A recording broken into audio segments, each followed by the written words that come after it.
നമസ്കാരം. മലയാളി വാർത്തയിലേക്ക് സ്വാഗതം. കോൺഫിഡന്റ് ഗ്രൂപ്പ് ചെയർമാൻ CJ റോയിക്ക് നാട് വിട നൽകാൻ ഒരുങ്ങുകയാണ്. ബംഗളൂരു ബനാർഘട്ടിലെ അദ്ദേഹത്തിന്റെ പ്രിയപ്പെട്ട റിസോർട്ടിൽ പൊതുദർശനത്തിന് വെച്ച ഭൗതിക സ്നേഹത്തിൽ നൂറുകണക്കിന് ആളുകളാണ് അന്ത്യാഞ്ജലി അർപ്പിച്ചത്.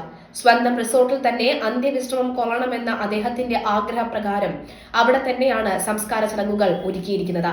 കേരളത്തിൽ നിന്നും എത്തിയ മാതാവും ദുബായിൽ നിന്നും എത്തിയ ഭാര്യയും മകളും പ്രിയപ്പെട്ടവന്റെ വിയോഗത്തിൽ തകർന്നിരിക്കുകയാണ്. ബിസിനസ് രംഗത്തെ പ്രമുഖരും സഹപ്രവർത്തകരും അവസാനമായി ഒരു നോക്കു കാണാൻ റിസോർട്ടിലേക്ക് ഒഴുകിയെത്തി. മകന്റെ ചലനമറ്റ മൃതദേഹം കണ്ട് പൊട്ടിക്കരയുന്ന മാതാവ് കണ്ടുനിന്നവർക്കും കണ്ണീരായി മാറി. എന്റെ പൊന്നുമോനെ എന്ന് വിളിച്ച് പൊട്ടിക്കരയുകയായിരുന്നു മാതാവ്. അമ്മ കരയുന്നത് കണ്ട് റോയിയുടെ ഭാര്യയ്ക്കും മകൾക്കും നിയന്ത്രണം വിട്ടുപോയി. ഇരുവരും പൊട്ടിക്കരയുകയായിരുന്നു ഉണ്ടായിരുന്നത്. ഉച്ചയ്ക്ക് ശേഷം സമീപത്തെ പള്ളിയിലെ ശുശ്രൂഷകൾക്ക് ശേഷം റിസോർട്ടിലെ പ്രത്യേകം തയ്യാറാക്കിയ ഇടത്തിൽ ഖബറടക്കം നടക്കും. ബംഗളൂരു ബനാർഘട്ടെ റോഡിലെ നേച്ചേഴ്സ് കാസ്കോഡിയിലാണ് പൊതുദർശനം നടക്കുന്നത്. രാവിലെ 9 മണിയോടുകൂടിയാണ് റോയിയുടെ മൃതദേഹം എത്തിച്ചത്. ഉച്ചയ്ക്ക് 2 മണി വരെയാണ് പൊതുദർശനം ഉള്ളത്. ശേഷം സമീപത്തെ സെന്റ് ജോസഫ് പള്ളിയിൽ അന്ത്യശുശ്രൂഷ നടക്കും. വൈകിട്ട് 4 മണിക്ക് ഈ കാസ്കേഡിയയിൽ തന്നെയാണ് സംസ്കാര ചടങ്ങുകൾ നടക്കുക. അതേസമയം റോയിയുടെ മരണത്തെക്കുറിച്ച് വിശദീകരിക്കാൻ കോൺഫിഡന്റ് ഗ്രൂപ്പ് ചൊവ്വാഴ്ച 4 മണിക്ക് മാധ്യമങ്ങളെ കാണുമെന്ന് അറിയിച്ചിരിക്കുകയാണ്. വെള്ളിയാഴ്ച വൈകിട്ട് ബാംഗ്ലൂരിലെ റിച്ച്മണ്ട് സർക്കിളിലെ കോൺഫിഡന്റ് ഗ്രൂപ്പ് ഓഫീസിൽ എൻഫോഴ്സ്മെന്റ് ഡയറക്ടറേറ്റ് റെയ്ഡ് നടക്കുന്നതിനിടയിലാണ് റോയി സ്വയം വെടിവെച്ച് മരിച്ചത്. സംഭവം നടന്നയുടൻ തന്നെ അദ്ദേഹത്തെ HSR ലേഔട്ടിലുള്ള നാരായണ ആശുപത്രിയിൽ എത്തിച്ചുവെങ്കിലും മരണപ്പെടുകയായിരുന്നു എന്നാണ് വ്യക്തമാകുന്നത്. CJ റോയിക്ക് മറ്റേതെങ്കിലും കേന്ദ്രത്തിൽ നിന്ന് ഭീഷണി ഉണ്ടായിരിക്കാനുള്ള സാധ്യതയും അന്വേഷണ ഉദ്യോഗസ്ഥർ പരിശോധിക്കുകയാണ്.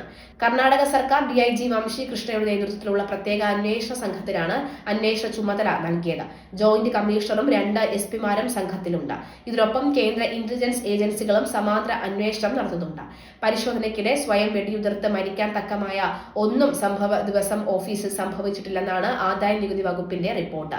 റെയ്ഡിനെ തുടർന്ന് കടുത്ത മാനസിക സമ്മർദ്ദം നേരിടേണ്ടി വന്നതായി, അതാണ് മരണത്തിലേക്ക് തള്ളിവിട്ടതെന്നും സഹോദരൻ CJ ബാബു ആരോപിച്ചിരുന്നു. അതേസമയം ആദായ നികുതി വകുപ്പിന്റെ മാനസിക പീഡനമാണെന്ന വാദങ്ങളെ തള്ളിക്കളയുന്ന വിധത്തിലാണ് കാര്യങ്ങളുടെ പുരോഗതി. മരണത്തിന് തൊട്ടു മുൻപ് ആദായ നികുതി വകുപ്പ് ഉദ്യോഗസ്ഥർ ചോദ്യം ചെയ്തിട്ടില്ല എന്ന കേസ് അന്വേഷിക്കുന്ന പോലീസും വ്യക്തമാക്കുന്നു. ആദായ നികുതി വകുപ്പ് ഉദ്യോഗസ്ഥരുമായി തർക്കം ഉണ്ടായിട്ടില്ല. കോൺഫിഡന്റ് ഗ്രൂപ്പ് ആസ്ഥാനത്ത് നിന്ന് പിടിച്ചെടുത്ത CCTV ദൃശ്യങ്ങളിൽ നിന്നാണ് ഇക്കാര്യം വ്യക്തമാകുന്നത്. അത്തരത്തിൽ റോയിയെ ഉടൻ പ്രകോപിപ്പിക്കുന്ന വിധത്തിൽ ഒന്നും തന്നെ ഉണ്ടായിട്ടില്ലെന്നാണ് അന്വേഷണത്തിൽ വ്യക്തമാകുന്നത്.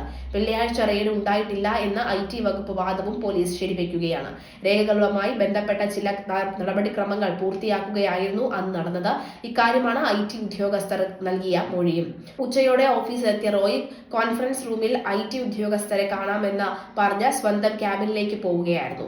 റെയ്ഡിന് നേതൃത്വം നൽകിയ കേരളത്തിൽ നിന്നുള്ള IT ഉദ്യോഗസ്ഥരിൽ നിന്ന് SIT മൊഴി രേഖപ്പെടുത്തി. മരിക്കുന്നതിന് 3 ദിവസം മുൻപ് തുടങ്ങിയ പരിശോധനകളിലും ചോദ്യം ചെയ്യലുകളിലും കൃത്യമായ മറുപടി നൽകിയിട്ടും റോയ് എന്തുകൊണ്ട് ജീവൻ ഒടുക്കിയെന്ന് മലയാളി സമൂഹം ചോദിക്കുകയാണ്.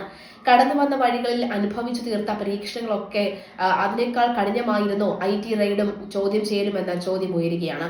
റെയ്ഡ് നടക്കുന്നതിനിടയിൽ തോക്ക് എങ്ങനെ കയ്യിൽ വന്നു, എന്തുകൊണ്ട് വെടിശബ്ദം സഹപ്രവർത്തകർ കേട്ടില്ല, റോയി തന്നെയാണോ വെടിവെച്ചത്, ആദായ നികുതി വകുപ്പ് കൈക്കൂലി ആവശ്യപ്പെട്ടോ എന്നിങ്ങനെയെല്ലാം ചോദ്യങ്ങൾ ഉയരുന്നുണ്ട്.